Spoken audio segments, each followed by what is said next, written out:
കാവിയിലേക്കിലുക്കവം കേട്ട് പോകണ നേരം കണ്ടു ഞാൻ. കാവിയിലേക്കിലുക്കവം കേട്ട് പോകണ നേരം കണ്ടു ഞാൻ. നാടൻപാട്ട്, അഭിനയം, ഗാനരചന, ചിത്രരചന, അങ്ങനെ സകലതിലും മികവ് തെളിയിച്ചിരിക്കുകയാണ് ഈ 18കാരൻ. സ്വന്തമായി നാടൻപാട്ട് എഴുതി അത് പാടി അഭിനയിക്കുന്നതിലാണ് മഹേശ്വരന്റെ സന്തോഷം. പൂമാരൻ വന്നടി പെണ്ണ്, പൂമാരൻ വന്നടി പെണ്ണ്, ഇന്നെന്തോ പെണ്ണിന്. ചെറുപ്പം തൊട്ടാണ് നാടൻപാട്ട് ഇഷ്ടപ്പെട്ട് തുടങ്ങിയത്. പിന്നെ അമ്മേനെ ഏറ്റവും കൂടുതൽ സപ്പോർട്ട് ചെയ്യണത്. അപ്പോൾ ഏറ്റവും കൂടുതൽ പാട്ട് ഭക്തിഗാനങ്ങളൊക്കെ ആയിരുന്നു ആദ്യം കേട്ടുകൊണ്ടിരുന്ന വെച്ചത്.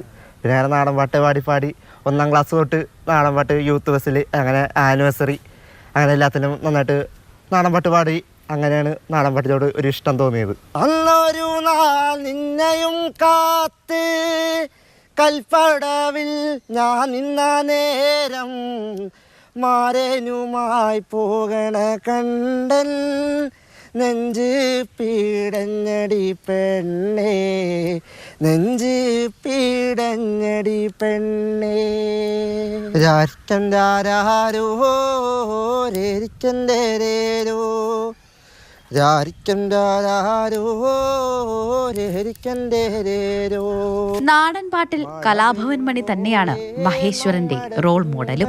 നമ്മുടെ മണിച്ചേട്ടനെയാണ് ഏറ്റവും കൂടുതൽ ഇഷ്ടപ്പെട്ടത് കലാകാരൻ. മണിച്ചേട്ടൻ്റെ ഒത്തിരി പാട്ടുണ്ട് എനിക്ക് ഇഷ്ടമുള്ളത്. പിന്നെ ഞാൻ സ്റ്റേജിൽ പാടാറുള്ള ഓടപ്പഴം പോലെ വരുന്ന ഒരു പാട്ടാണ്. ആ പാട്ടാണ് ഞാൻ ഏറ്റവും കൂടുതൽ സ്റ്റേജിൽ പാടാറുള്ളത്. ഓടപ്പഴം പോലൊരു പെണ്ണിന് വേണ്ടി ഞാൻ കൂടപ്പുഴയാകെ അലഞ്ഞോനാണ്ടി. ഓർമ്മ വെച്ച കാലം മുതൽ മഹേശ്വരന് നാടൻപാട്ട് ജീവനാണ്. അച്ഛനും അമ്മയ്ക്കും നാടൻപാട്ട് പ്രിയമാണ്. ഇത് തന്നെയാണ് ഈ ചെറുപ്പക്കാരനെ നാടൻപാട്ട് കലാകാരനാക്കിയത്. എന്തിനും ഏതിനും തുണയായി മാതാപിതാക്കളും സഹോദരനുമുണ്ട്.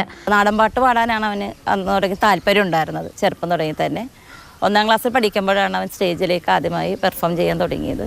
പിന്നെ മത്സരങ്ങളിലൊക്കെ പങ്കെടുത്ത് സമ്മാനം മേടിക്കുമായിരുന്നു സ്കൂളുകളിലെല്ലാം.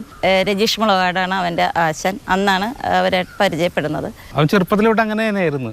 സാറെ കുഞ്ഞു പിള്ളേർ നമ്മൾ ടി വിയിൽ കാർട്ടൂൺ വെച്ച് കൊടുത്തായിരിക്കുമല്ലോ, കാർട്ടൂൺ വെച്ച് ഇരിക്കില്ലായിരുന്നു. കുറച്ചൊരു നാടൻ പാട്ട് വെച്ച് കൊടുത്തിട്ടുണ്ടെങ്കിൽ അവനവിടെ ഫുൾ ടൈം അവിടെ ഇരുന്നോളുമായിരുന്നു. 5ഓളം പാട്ടുകൾ ഇതിനോടകം തന്നെ മഹേശ്വർ എഴുതി. ഇനി എന്തെന്ന് ചോദിച്ചാൽ ചെറുപുഞ്ചിരിയോടെയുള്ള മറുപടി ഇങ്ങനെ: നല്ല വലിയൊരു പാട്ടുകാരനാകണം, പിന്നെ ഒരു വീട് വെക്കണം, അങ്ങനെയൊക്കെയാണ്. ഒരു അച്ഛനമ്മേനെ നന്നായിട്ട് നോക്കണം. മംഗളായി മഠത്തിലെ പെണ്ണ് മാമ്പഴ കുഞ്ഞോരേ. ജന്മസിദ്ധമായ കഴിവുകൾ എന്ന് പറയുന്നത് വെറുതെയല്ല.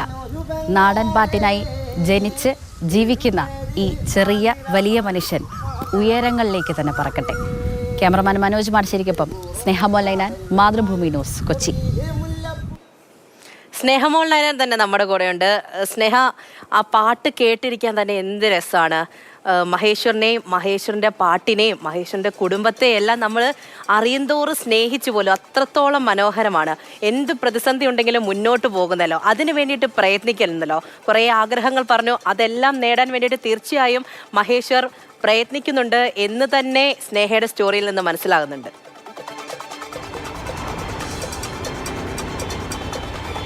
തീർച്ചയായും പൂജ, ഞാൻ പറഞ്ഞതുപോലെ തന്നെ അനുഗ്രഹീത കലാകാരൻ, ജന്മസിദ്ധമായ കഴിവുകൾ എന്നൊക്കെ പറയുന്നത് വെറുതെയല്ല. നമ്മൾ കുറേ പേരെ കാണാറുണ്ട്. പക്ഷേ ഈ മഹേശ്വരൻ്റെ ജീവിതം അതിന് ഏറ്റവും വലിയ ഉദാഹരണമാണെന്ന് തന്നെ പറയാം.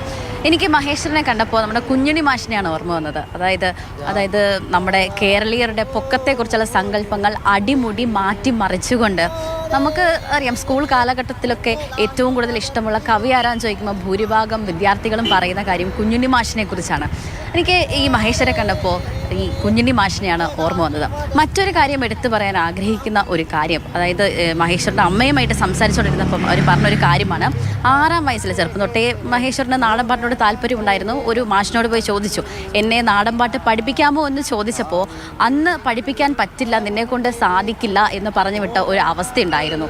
അതിനുശേഷം വർഷങ്ങൾക്കിപ്പുറം അദ്ദേഹം തന്നെ ഈ ഇങ്ങനെ ഈ മഹേശ്വറിന് പറ്റില്ല എന്ന് പറഞ്ഞ ആൾ തന്നെ വലിയൊരു അബദ്ധമായി പോയി ഞാൻ ചെയ്തത് എന്ന് പറഞ്ഞ ഒരു അവസ്ഥയിലേക്ക് എത്തി.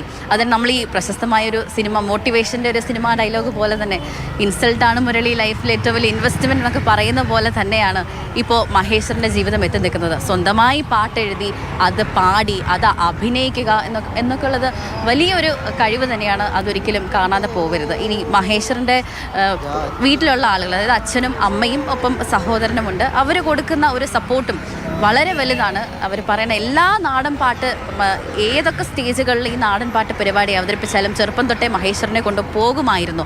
ഈ ബാക്കിയുള്ള കുട്ടികൾക്കൊക്കെ, ഭൂരിഭാഗം കുട്ടികൾക്കുമൊക്കെ ഈ കാർട്ടൂണൊക്കെ വെച്ച് കൊടുക്കുന്ന സമയത്ത് മഹേശ്വർ കരയുമ്പോൾ വെച്ച് കൊടുത്തുകൊണ്ടിരുന്നത് നാടൻ പാട്ടായിരുന്നു എന്നാണ് അവരുടെ അച്ഛനും അമ്മയും പറയേണ്ടത്.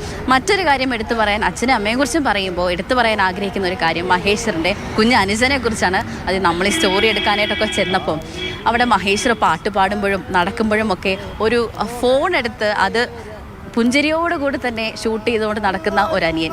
എനിക്ക് തോന്നുന്നു മഹേശ്വറിൻ്റെ ഏറ്റവും വലിയ ഭാഗ്യമാണ് അങ്ങനെ ഒരു കുടുംബത്തിൽ, അതായത് അച്ഛനും അമ്മയും സഹോദരനെയും ഒക്കെ കിട്ടിയത് എന്ന് തന്നെ പറയേണ്ടി വരും.